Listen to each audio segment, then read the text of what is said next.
కేంద్ర ప్రభుత్వం ఏర్పాటు చేసిన హై లెవెల్ కమిటీలో మెంబర్గా న్యాయవాది సావిత్రి నియమితులయ్యారు. ఈ సందర్భంగా బడుగు బలహీన వర్గాల అభ్యున్నతికి పులే చేసినటువంటి కృషి మరవలేనిదంటూ కూడా తెలియజేశారు. తనకిచ్చినటువంటి బాధ్యతలను తూచా తప్పకుండా సమర్థవంతంగా నిర్వర్తిస్తానంటూ సావిత్రి వెల్లడించారు. ఇక పులే జయంతి ఉత్సవాల నేపథ్యంలో ఇక పులే బాటలో కూడా అందరూ నడవాలంటూ కూడా ఆమె పిలుపునిచ్చారు. జై శ్రీరామ్.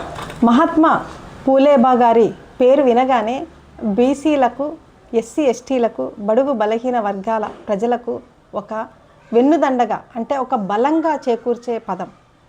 ఈరోజు స్వాతంత్రం రాకముందే భారతీయుల కోసం సంఘంలో సంస్కరణను తీసుకొచ్చిన మొట్టమొదటి మహనీయుడు.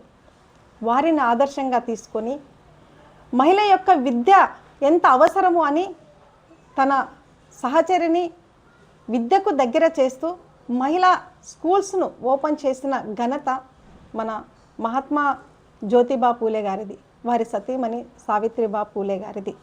వారి ముఖ్య ఉద్దేశము సమాజంలో మహిళా విద్య యొక్క అవసరము, ఆవశ్యకత.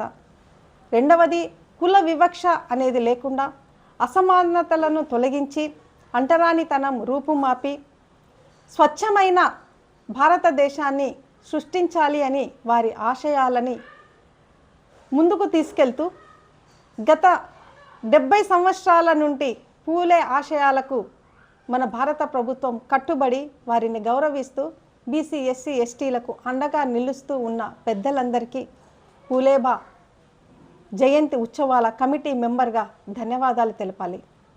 ముఖ్యంగా ఈరోజు భారతదేశంలోని కేంద్ర ప్రభుత్వం, government of India culture ministry వాళ్ళు ఏర్పాటు చేసిన పూలేబా జయంతి 200 సంవత్సరాల ఉత్సవ కమిటీ 126 పెద్దలతోటి ఒక కమిటీ ఏర్పాటు చేశారు. ఆ కమిటీనే హై లెవెల్ కమిటీ అంటారు.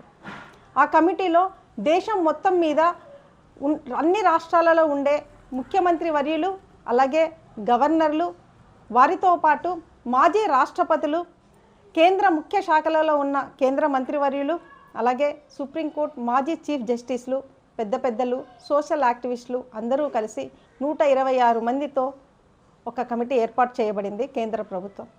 ఆ కమిటీకి చైర్మన్గా మన భారత ప్రధాని నరేంద్ర మోదీ గారు వ్యవహరిస్తూ వారి అధ్యక్షతన 125 మంది పెద్దల మధ్యలో 121వ మెంబర్గా సావిత్రి అనబడే నన్ను ఆంధ్రప్రదేశ్కు సంబంధించి కర్నూలు జిల్లాలోని ఒక మారుమూల పట్టణమైన ఆదోనికి సంబంధించిన అడ్వకేట్గా ప్రాక్టీస్ చేస్తున్న నన్ను ఎంపిక చేయడం సంతోషాన్ని ఇస్తూ, నా బాధ్యతను మరొక్కసారి గుర్తు చేస్తూ, మొదట దేశం, తర్వాతనే సంఘం, తర్వాత సెల్ఫ్ అనే నినాదం ఏదైతే మన భారతదేశం మనకు నేర్పించిన సంస్కృతి, సాంప్రదాయం, క్రమశిక్షణ ఉందో దాన్ని తూచా తప్పకుండా భారతదేశ ప్రజలకు, బీసీ బలహీన వర్గాలకు, ఎస్సీ ఎస్టీ కూటమికి అందరికీ కూడా పూలేబా జయంతి ఉత్సవాల కమిటీ మెంబర్గా నా వంతు కృషి చేస్తూ బాలికల విద్యకు, వాళ్ళ హక్కులకు, మహిళ యొక్క ప్రాధాన్యత ఈ దేశానికి ఎంత అవసరం ఉంది